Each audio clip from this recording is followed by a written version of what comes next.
5 Forgotten sects of major religions. 5. Bardaisanites. In the Gnostic period of Christianity, various mystical leaders popped up to lead short-lived and often persecuted Gnostic sects. Modern Christians looking at their doctrines may find Gnostic sects only slightly related to Christianity, if at all. However, they were a part of the growth of Christianity in the world. The Syrian mystic Bardaisan was a key Gnostic leader who not only founded his own sect but also was the first religious leader to Christianize Syria. Bardaisan converted in 179 and began to teach Christianity through missionary efforts. He quickly gained a following that put him at odds with another major sect at the time, the Marcionites. Bardaisan taught that God had not created the world ex nihilo, out of nothing.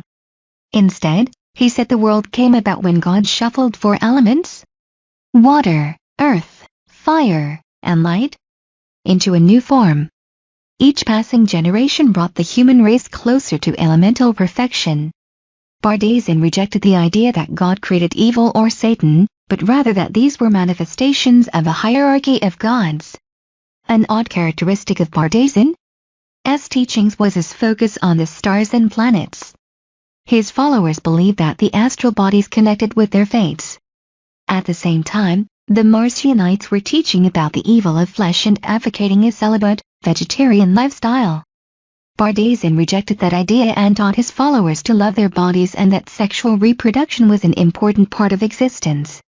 Of course, Bardaisan also taught traditional Christian ideas to the Syrians and primed the people of the area to accept mainstream Christianity, which replaced his sect over time. 4. Millerites. Common in Christianity is the idea that Jesus Christ will return to the world again and usher in a period of peace and prosperity. For centuries, Christian leaders have prophesied about the Second Coming, with claims reaching their fever pitch in the U.S. in the 19th century during a period of religious intensity. One of the most prominent teachers on the subject of the end times was William Miller, who created his own Christian sect known as the Millerites. Miller fell in love with the books of Daniel and Revelation in the Bible, both of which discussed the Second Coming at length. At the end of Daniel, the text has esoteric dates and numbers that are a guide to the time of the Second Coming. Miller worked with the texts and developed a chronology for the last days, giving a range of dates between March 21, 1843 and March 21, 1844. Apocalyptic fervor excited local citizens, and Miller gained a steady following throughout the western frontier of the United States. Miller came in contact with many other groups that had their own expectations of the Second Coming, most notably the Mormons in Nauvoo, Illinois.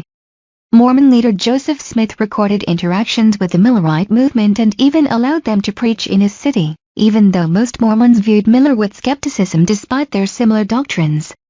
American Samoa, 1844. Approached one of Miller's followers, Samuel Snow, narrowed down the Second Coming to a specific date, October 22, 1844. Millerite followers began to prepare for the big day. They stopped their work and spent their time in religious studies. As the day approached, they quit their jobs, gave away their possessions, and paid off remaining debts.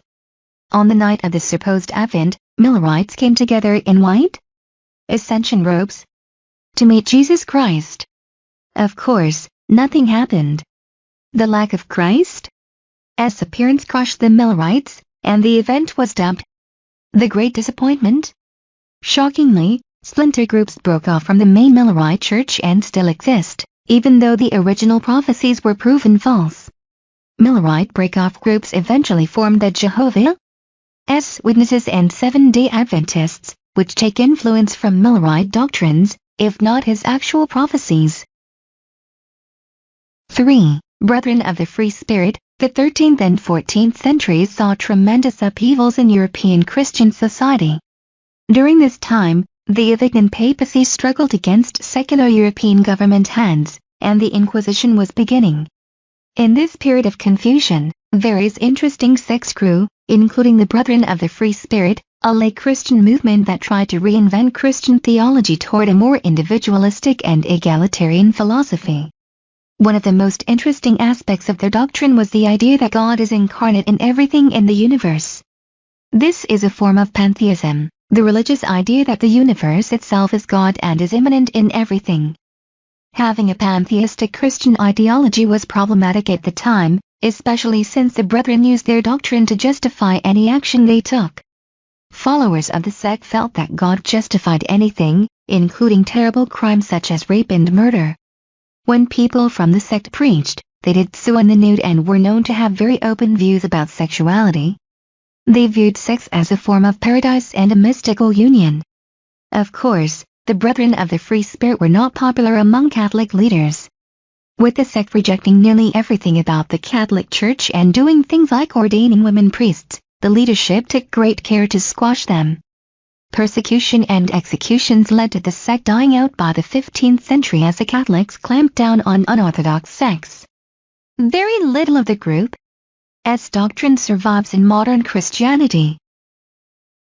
2. Shugendo. Shugendo is still practiced today. 2 modern practitioners are shown above, but it has few adherents and remains relatively unknown outside Asia.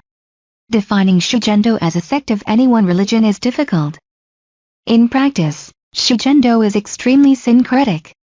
While many view it as a sect of Shinto, Shugendo is more accurately defined as a Japanese folk religion that borrows ideas from many religious sources, including Shinto, Taoism, Buddhist esoteric thought, and Onmyoto. Regardless of where the ideas come from, the unique center of Shugendo is mountain worship. The religion itself is very old but is still practiced today by a relatively small group. Solitary practitioners existed as far back as the 7th century, but it is unknown exactly when the religion started. Throughout Japan's history, it has mixed in other Eastern religious ideologies but keeps the central idea that mountains are key to worship. Practitioners of the religion usually travel to the mountainous regions of Japan for their religious devotions. Overall, it is hard to pin down exactly what Shugendo doctrine is, since the specific practices of the religion are kept secret from the world at large and even from initiates into the religion. People who wish to follow the Shugendo path must go through purification rituals, many of which center around physical exertion from climbing around the mountains of Japan. In Shugendo practice, physical exertion is the key to spiritual enlightenment. Oddly, Shugendo practitioners also believe in a form of magic. When they reach enlightenment, they are given spiritual abilities. Of course, it is hard to pin down exactly what these abilities are, but they are known to involve predicting the future, seeing a person's true character, exorcisms of demons, and healing abilities. When Ebionites, the beliefs of the Ebionite sect are extremely difficult to pin down. The Ebionites are either a sect of Christianity that had Jewish beliefs or a sect of Judaism that had Christian beliefs. Whatever the case, the Ebionites were an important syncretic religious group that influenced the early development of Christianity, with many of their texts resembling early Christian writings such as the Gospel of Matthew. The sect's name came from the Hebrew word meaning the poor.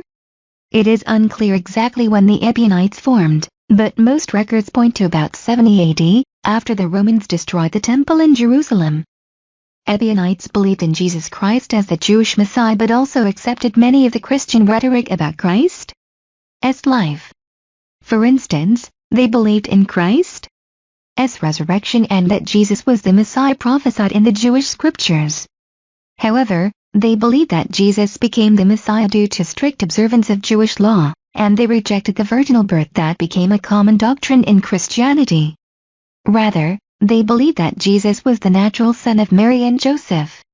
In practice, the Ebionites followed Jewish law, but they removed aspects of it that didn't fit with their doctrines, including rejecting animal sacrifices. Most Ebionites were vegetarians and lived an austere lifestyle. Although their doctrines are different from modern Christianity, the Ebionites were the first group recognized as Christians in the ancient world. Ancient historians state that when the Ebionites were around, anyone who identified as Christian followed their ideology. However, it is difficult to determine how widespread the Ebionites actually were. As Gnosticism developed, other branches of Christianity formed and the Ebionites developed a decidedly Gnostic doctrine. Over time, they died off as Christian doctrine became more uniform and evolved into the Christianity observed today.